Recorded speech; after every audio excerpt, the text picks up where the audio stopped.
Talking to.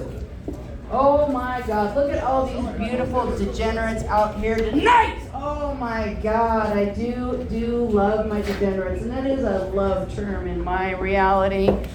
Oh my gosh, and we have some beautiful ladies out. Oh my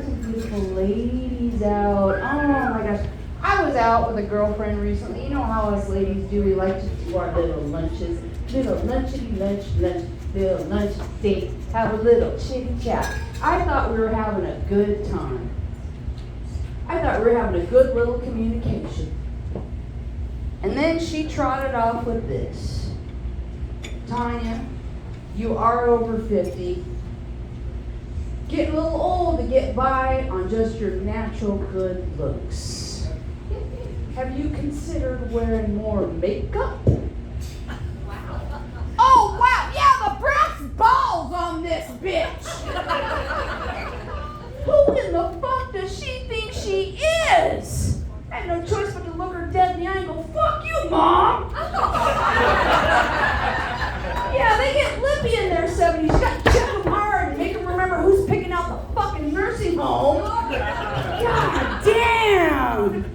And then I'm continuing conversations with her. She's in her 70s. She's kind of, she's going places, and she respects that I do this, but she won't come and see it dirty. You're so dirty. So much foul language. And the conversation came around. She's like, sweetheart, you could learn a lot from Bill Cosby. What, Mother? What? Well, he was very clean, and it took him very, very far. Really, Mom, have you checked the news lately? Not that clean, off stage, not that clean. But then I remembered, shit.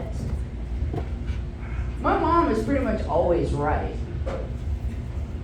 So I went to my local drug dealer, picked up some rupees, because you never know when you're going to have to knock a fucker out and screw 15 minutes of clean material out of him, No. I wouldn't. Women don't roofie men for sex. Especially not this old broad. Like, if you have the misfortune of ending up in bed with me, you better pull your own fucking weight, I'll tell you right now. I got a bad hip and a bad knee. You're gonna be working hard, as a matter of fact. The only time I roofied a dude was to get him to shut the fuck up. You don't roofie men for sex. It was like, hey, you want another drink? It was a great night. It was a great fucking night. Jesus Christ. So yeah, my mom is in her 70s, which means, I'm in my 50s. I recently turned 52. Jesus Christ. Don't applaud that. Don't applaud that. It's not like I succeeded at living. I do this. It's more accurate to say I fucking failed to die. I've tried. I've been shot. I've been stabbed. I have been overdosed so many times. I used to be a homeless junkie back when Freak Alley earned its motherfucking name. I walk down Freak Alley now, and it's very disturbing. It's like seeing the old neighborhood gentrified. I'm telling you. Because that used to be the place where you would get your drugs and your hookers and your all kinds of crazy stuff. And when I was a homeless junkie there, I did a lot of shameful, terrible things. A lot of things that I still grapple with. But there was one con that I still don't have a problem with. It still doesn't bother me at all. See, I was 19. I was a heroin addict, which means I weighed about 90 pounds, which means I passed for 15 years old. Oh, yeah. And you'd have these creepers come down, and this was the con. I'd be like, Mister, I'm a runaway, and I would just do anything for $20. You know what that anything was. So when the motherfucker whipped out his wallet, I would just snatch it and run away. What's he gonna do? Call the cops and say the 15-year-old I was gonna pay $20 to blow me stole my wallet?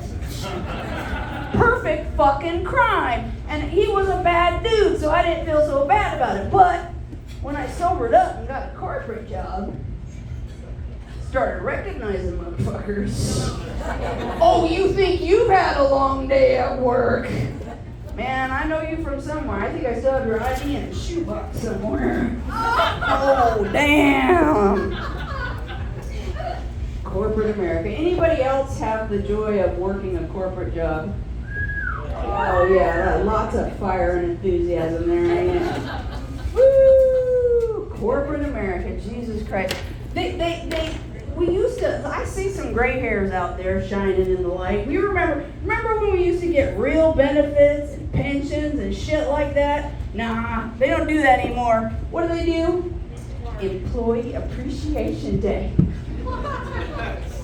And don't they just make you feel so goddamn appreciated? Oh my Lord, I can remember a really stellar Employee Appreciation Day. A week ahead of time, they were like, it's winter time. We're going to bring in gourmet soups, 7 different kinds of hot, piping, soupy soup. Don't pack lunch.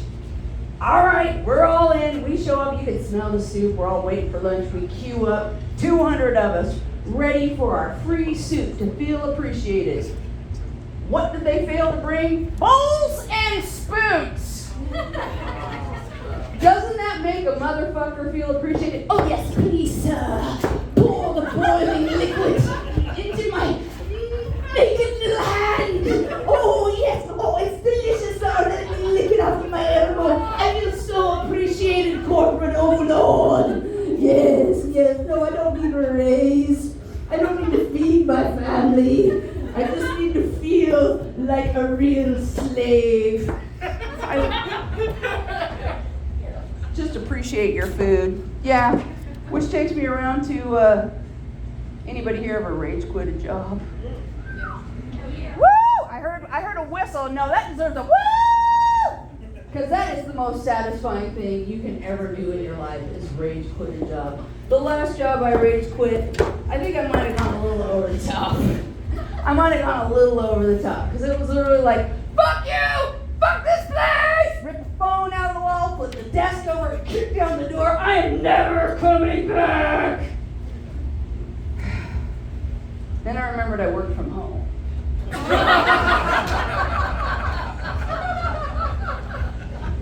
damn, I have to clean all this shit up. My daughter's traumatized. Are you still gonna cook dinner? Yes, everything's gonna be fine. Everything's gonna be fine. And I have this for a living. That's a joke, whether you know it or not. Good Lord. But no, I have a side gig too. I have a side job. Online. Oh, you know what I'm talking about. Those places where men go to entertain themselves. Where they have a little bit of free cash. You know, a little bit of time on their hands. Oh yeah, you know what I'm talking about. I sell Magic the Gathering cards online. Cardshark.com, servicing the needs of nerds since 2009. I do have an OnlyFans page too, but I haven't been brave enough to put anything on it. You know, at my age, 4K selfies are mean. 8K selfies are fucking cruel. I zoomed in on one age spot until it filled the whole screen and it lost no clarity whatsoever. Whatsoever. You may have figured out that I'm quite single at this point. It's all personality. No, it's a personal choice. I've decided that I want to remain that way. I'm so dedicated to the cause. I have redecorated my bedroom with neon lights that I stole from a gas station that just slowly flash. Self. Service. Only. Just in case I forget. And people are like, well, what? You don't like men? I love men. I love men. Love men. They're wonderful, they're beautiful, but they're fucking weird. Especially in the bedroom. Oh, ladies, here we go. You know what I'm talking about. They make these requests. When you're doing that thing, make eye contact with me. I like that. First of all, motherfucker, have a figure that supports that idea. I'm older. These men have this. It's like I can't make eye contact. Not unless I lollipop and pop up like a gopher. Is that doing it for you, baby? You're just making me tired. And at this age, they can't stay hard, so I just look like a meerkat holding a dead lizard in my paw. Is this good for you, baby? Fucking hell. And even when they do have the figure to support it, y'all never jack off in front of mirrors, and you know why?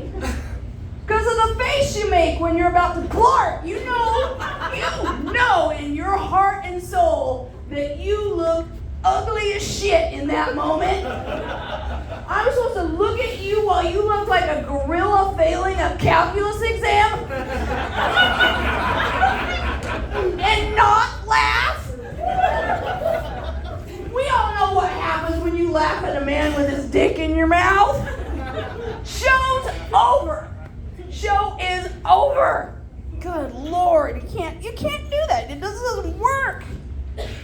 And then when you publicly declare, especially with a woman with gray hair, that you don't have sex anymore. A lot of young ladies think it's religious. That I might judge you for your potentially litigious ways. My dear darling young ladies, I tell you right now, I do not judge you for your potentially litigious ways at all. Not at all. I have a very solid theory that I came upon during an extended acid trip, okay? Stick with me. Pussy availability is an eternal continuum. The amount of pussy that got pounded last night is the same amount of tuna that's going to get towed to Pound Town tonight, and the same amount of pussy is going to get wet tomorrow night. So what that means is there is no such thing as a slut. There are just unfortunate souls picking up my slack since I retired. Because let me tell you right now, there's been more loads dropped here than a discount laundromat. I've seen more clips dropped than they saw at that country music festival in Las Vegas. Don't that. My tubes are tied. No children died in those mass shootings, all right? The children were fucking safe. Good Lord. Why would you be alone? Why would you be alone at this age? Come on. I'm not gonna lie. After I got divorced, I did cougar up a little bit. Oh, you dirty boy, you. You dirty boy, you. Yeah, that is a thing for a lot of these young men. They want to get their milk ticket punched. Just call me Disneyland. I made some fucking dreams come true. Ooh, neither proud nor ashamed, I'll tell you that right now. But after a few dozen, whatever, we won't get into that. I do find younger men to be exactly like the pockets in women's dress slacks. Shallow. Useless. In fact, wholly cosmetic. So nowadays, if you happen to catch me with a 22 in my mouth, I guarantee it's going to be a caliber and not a person. Yeah. My God. I have tried, though, to be with gentlemen my own age. I really do. But, typically if a man is single in his 50s, it's for a goddamn reason. They say stupid shit.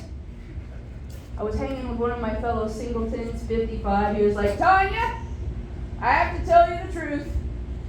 Tired of fucking these grannies with their pancake titties.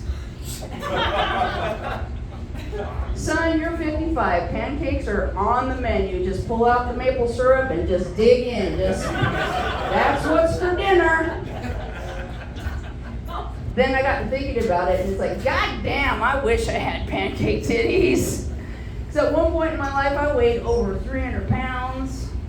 I've also breastfed children. If you've not breastfed children, I had F's when I was breastfeeding. They call those fucking rentals. Like, you don't get to keep those, praise Jesus. So at this point in my life, my titties are more of a non-Newtonian fluid.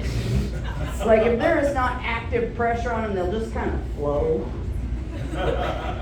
Which means I have to sleep with a sports bra on. Because if I don't sleep with a sports bra on, I'll wake up with a titty wrap 3 times around my body. Nipple in my ass. Bitch, I did not consent to this. What are you doing? Oh my Lord. And then I know young gal friends that try to be like supportive of my life choices, and they say silly things because they don't know their tits yet. They're like, you should go out without a bra. It's summertime, it's hot. It's so refreshing and free. Bitch, with these tits, are you insane? Typically, when women in my age group lose a titty to cancer, I'm going to lose one to curiosity and boredom. Just going to wander off and start booking flights on kayak. This bitch never takes us anywhere. We never get fucked. We never get sucked. We're out of here. Out of here. And then the icing on the cake, a lot of these gentlemen in my age group were raised on those 80s rom-coms. You remember those 80s rom-coms? Oh my Lord. When a girl says no, it means the boy should try harder. For some reason, very cute in the 80s, but in 2024, very rape adjacent. I was dealing with one of these gentlemen, and he proposed an idea. He said, Tanya, I know you're a nerd. Here's what I propose. You choose the game, and if you win, I'll leave you alone. But if I win, we fuck. Whoa, exactly. Oh, man, that's just kind of creepalicious, isn't it? That's just awful. I only had to think for about a second before I said, Russian roulette! Because either way, I win. You take the bullet, you're dead! And I don't have to listen to this happy horse shit anymore. And if I take the bullet, well, son, you're stuck pumping away at my slowly cooling corpse. I love that joke. This is like, you guys are such a quiet crowd. You guys are such a quiet crowd. Come on, stay with me. All right, well, are you ready for your next one? Yeah! Are you ready? Down from Alaska, my business partner, my best worst influence. Let's give it up for Danny Monsoon!